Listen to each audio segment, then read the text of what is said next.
Movement number 4. Dragon seeks path. Dragon whips his tail.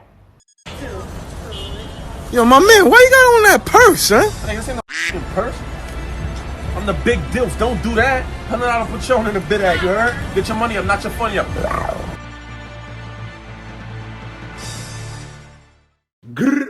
Braka.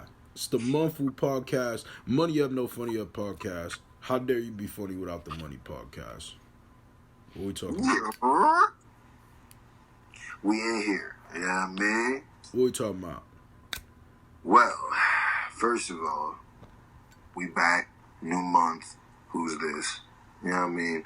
We're going to be bringing you guys content more and more frequently on this page. Trust and believe. But today we're going to be talking about Fat Joe's, I think, track list leaked. Yeah. Or not leaked. He put out his track list for his album that's coming up.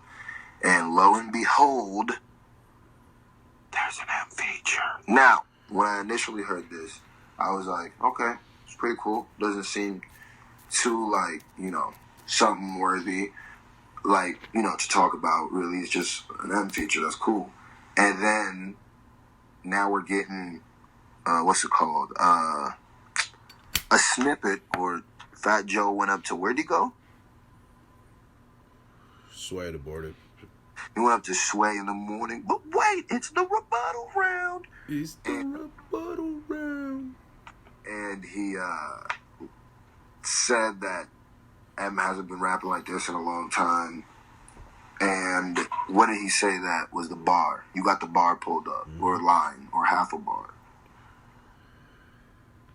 I'm just a cracker with a barrel armed to the T. Anderson .Paak, rest in peace. Afeni Shakur, her son Pac. Okay. Now, obviously we're going to talk about our feelings of what we think the implications of that feature could be, and then what we think about that line. Now, how is that the line that Fat Joe said, or where are they getting that line from? Because I haven't heard. Okay. So I could hear that in context. Was that literally all he said? I guess maybe you haven't heard it either. Have you? No. What do you mean, haven't heard what? His Sway. No, not the whole thing. Just a clip. And then I had people sending me the clip. Off top, I'm going to say it like this.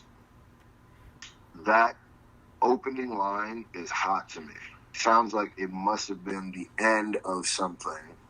But that, all in all, I feel like it was a real awkward place. Yeah. An awkward piece. Yes. To put out. Yeah. Because it sounds like there's something there to it, to me. But it just sounds like you gave half a punch and then half a setup for a different bar. So it's like you didn't hear either of them. So I feel like it's awkward just hearing it just like that. What do you think? I agree. That's kind of how I felt when I heard it. It kind of like, I was like, oh, what the hell? And then I was like, then I was listening to, I guess it's just like, yeah, that's what it just sounds like. It's not exactly how the bar was said. You know what I mean? Well, yeah, for how much. Oh, and then here's another thing that I was going to say with, because people hit me up like, yo, this is going to be like a different type of M. We're super excited, da-da-da-da. And I'm saying it's good to be excited, obviously, but we have to always take with a grain of salt when an artist is promoting something. You know what I mean? Yeah, of course. Especially, now I love Fat Joe. It's Fat Joe. Joe the Gangster. Joey crack, all that. I can see it in your nose, all that. But he's a seller.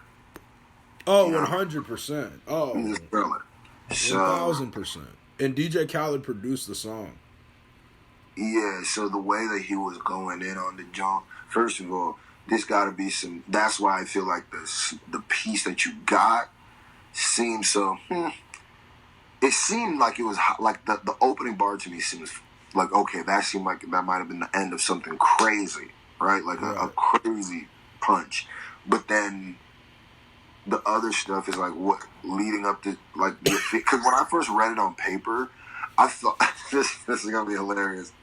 when I first read it on paper, I just woke up, right? And my head was just still calculating itself. Why did I think that it was an R.I.P. Anderson Pac post? Because I saw the first thing I saw was, I think he said R.I.P. or rest in peace, and like I'm Pac, whatever, R.I.P. Anderson Pac. I just saw the R.I.P. Anderson Pac. I was like, wait, what? And then I was like, I had to like rub the sleep out of my eyes. Like, hold on, let me read that again. Dog. But that's how awkward the placement of the words are when you just read it. It just it's like you say R.I.P. Anderson Pac. Yeah. So he got me, but this to me is one. I think a reason why M probably will go hard on this, and I think the reason why this song happened is because that story had came out. Because you remember back in the holiday special, which I think was last year, when M was doing that, him and Peter were doing that radio where they're counting down like the best beats or whatever, diss tracks or whatever. They told the story, I'm pretty sure, of M giving his demo to Fat Joe, and Fat Joe not really doing nothing with it. And then Fat Joe continued to tell that story, so I think they probably would have got in contact again. And I feel like the way that M moves is the same reason he's mad at Lord Jamar, I think, is the same reason why he's going to go probably particularly hard on this Fat Joe song.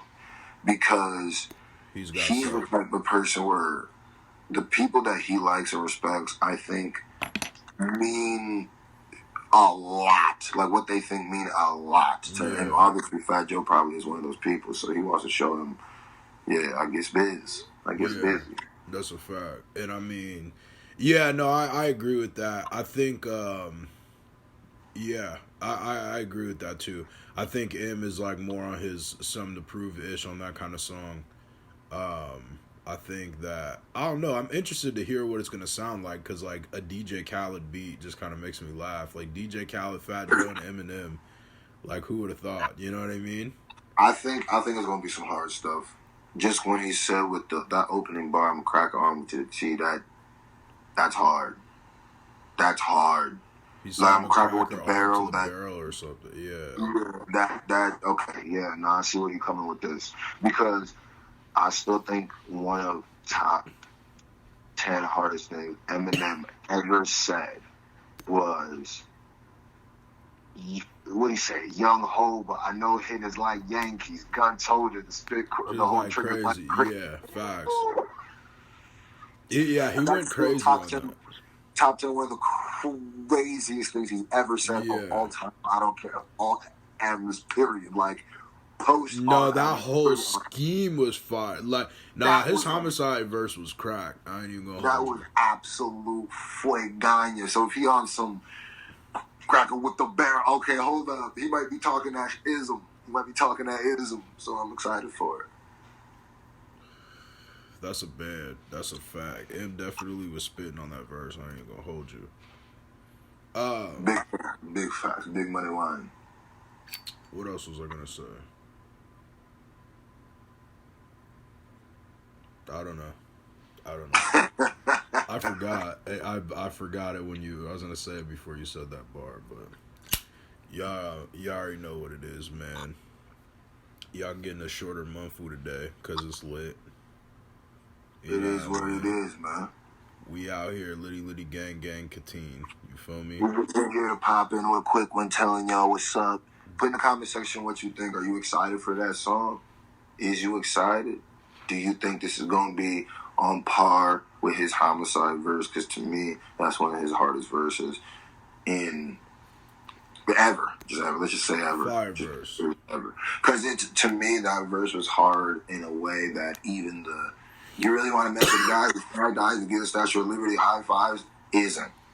Because that's still juvenile. Like, it's cool, but it's like juvenile in a way where it's like, some people could probably take it as cringy no matter what M you're talking about, but to say Young Hova I know. Hitters like Yankees. Gun toters that spit hold triggers like crazy. That's definitely when I would grab this collar like, what else, nigga? Mm-hmm. But I just had to put that one in there. Bracado.